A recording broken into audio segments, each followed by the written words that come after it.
ZEE5 ಇರುವಾಗ ನೀವು ನಿಮ್ಮ ನೆಚ್ಚಿನ ಶೋಗಳನ್ನ ಎಂದಿಗೂ ಮಿಸ್ ಮಾಡಿಕೊಳ್ಳುವುದಿಲ್ಲ. ಅದು ಸಂಪೂರ್ಣ ಉಚಿತವಾಗಿ.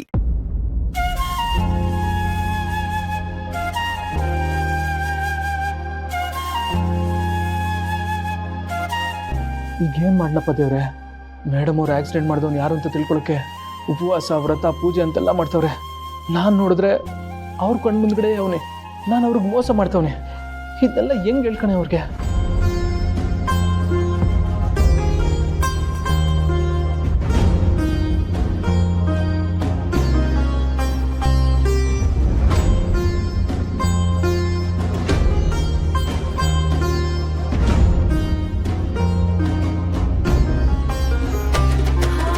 ಇವನು ಯಾಕೆ ಇಷ್ಟೊತ್ತಲ್ಲಿ ಬಂದು ನಿಂತವನೆ? ಇವನು ಇಷ್ಟೊತ್ತಲ್ಲಿ ಹಿಂಗೆಲ್ಲ ಬರೋನಲ್ವಲ್ಲ, ಯಾಕೆ ಬಂದು ನಿಂತಿದ್ದಾನೋ?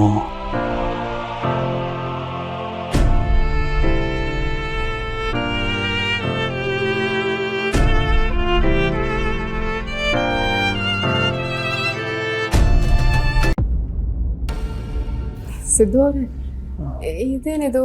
ನೀವು ಇಷ್ಟೊತ್ತಿಗಾಗಲೇ ಮಲಗಿರ್ತೀರಾ ಅಂತ ಅನ್ಕೊಂಡೆ. ನೀವು ನೋಡಿದ್ರೆ ಈಗ ಹೊರಗಿಂದ ಬರ್ತಿದ್ದೀರಲ್ಲ, ಏನಾಯ್ತು? ಏನಿಲ್ಲ ಮೇಡಮ್ ಅವರೇ, ಈಗ ಮನೆ ಕೂತೀನಿ, ನಿಮಗೆ ಮನೆ ಕಳಿ. ಅಲ್ಲ ಸಿದ್ದು ಅವರೇ, ಪ್ರತಿದಿನ ನೀವು ಬೇಗ ಮಲ್ಕೋತೀರಾ, ಇವತ್ತೇನಾಯ್ತು? ಒಂದೊಂದ್ಸಲ ನಾನು ಹಂಗೆ ಮೇಡಮ್ ಅವರೇ, ನೀವೇನು ತಲೆ ಕೆಡಿಸ್ಕೊಬಿಡಿ, ನಿಮಗೆ ಮನೆ ಕಳಿ. ಸರಿ, ಬೇಗ ಮಲ್ಕೊಳ್ಳಿ.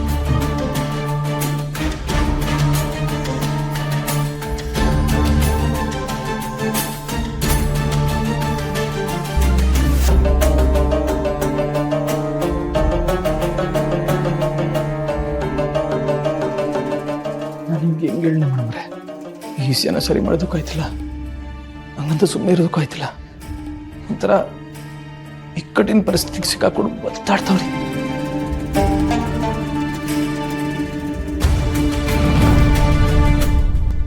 ಓ, ಇವನು ಮತ್ತೆ ಆಕ್ಸಿಡೆಂಟ್ ಬಗ್ಗೆನೇ ತಲೆ ಕೆಡಿಸ್ಕೊಂಡವನೆ.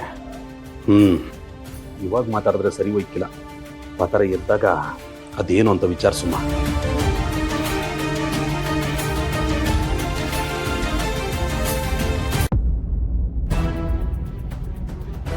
ಸಾಕಾಗೋಯ್ತದ ಆಚೆಗೆ ಹೋಗಿ ಬರೋಷ್ಟರಲ್ಲಿ.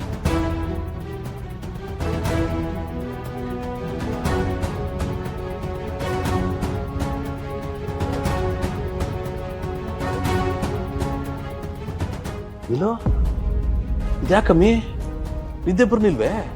ಏನೋ ಯೋಚನೆ ಮಾಡ್ತಾ ಕೂತ್ಬಿಟ್ಟಿದ್ಯೆ? ನೀವು ಮಾಡಿರೋ ಗನಂದಾರಿ ಕೆಲ್ಸಕ್ಕೆ 24 ಗಂಟೆನೂ ನಿದ್ದೆ ಬರುತ್ತೆ. ಅಲ್ಲ ರೀ, ಅತ್ತೆ ನೋಡಿದ್ರೆ ನಮ್ಮಿಬ್ಬರು ದೇವಸ್ಥಾನಕ್ಕೆ ಹೋಗಿ ಪೂಜೆ ಮಾಡಿಸ್ಕೊಂಬನ್ನಿ ಅಂತಂದ್ರೆ ನಮ್ಮ ಮಾವ ಇದ್ಕೊಂಡು ಸಿದ್ದುನ ಭಾವನ ಕಳಿಸಿದಾರಲ್ಲ, ನಿಮ್ಗೇನು ಅನ್ನಿಸ್ತಾನೆ ಇಲ್ವಾ? ಓಹೋ, ಆ ವಿಷಯ ಯೋಚನೆ ಮಾಡ್ತಾ ಇದೀಯಾ? ನೋಡಮ್ಮಿ, ನಿಲ್ಲೋ. ಅಪ್ಪ ಹಿಂಗೆ ಅವ್ವ ನಮ್ಮಿಬ್ರನ್ನ ದೇವಸ್ಥಾನಕ್ಕೆ ಹೋಗಿ ಬನ್ನಿ ಅಂತ ಹೇಳಿದ್ದು ಗೊತ್ತಿರ್ಲಿಲ್ಲ. ಅದಕ್ಕೆ ಸಿದ್ದು ಭಾವನಿಗೆ ಹೋಗಿ ಬನ್ನಿ ಅಂತ ಹೇಳಿ ಕಳಿಸ್ಬಿಟ್ಟವ್ರೆ. ಪಾಪ ಅವರಿಬ್ರು ಖುಷಿಯಾಗಿ ದೇವಸ್ಥಾನಕ್ಕೆ ಹೊಂಟು ನಿಂತಿದ್ರಲ್ಲ, ಹೆಂಗ್ ಬೇಡ ಅಂತ ಅಡ್ಗಲ್ ಹಾಕೋದು, ಹೋಗಿ ಬರ್ಲಿ ಅಂತ ಹಂಗೆ ಮಾಡಿದೆ ಅಷ್ಟೇ. ನೀನ್ ಈ ಚಿಕ್ಕ ವಿಷಯ ನಿಂಗೆ ತಲೆಗೆ ಹಚ್ಕೊಂಡು ಕೂತಿದ್ಯಲ್ಲ. ರೀ, ನಮ್ಮಿಬ್ರಿಗೂ ಬೇಗ ಮಕ್ಳಾಗ್ಲಿ ಅಂತ ದೇವಸ್ಥಾನಕ್ಕೆ ಹೋಗಿ ಪೂಜೆ ಮಾಡಿಸ್ಕೊಂಬನ್ನಿ ಅಂತ ಅಂದಿದ್ದು ನಿಮಗ್ ಚಿಕ್ಕ ವಿಷಯ ಆಗೋಯ್ತಾ?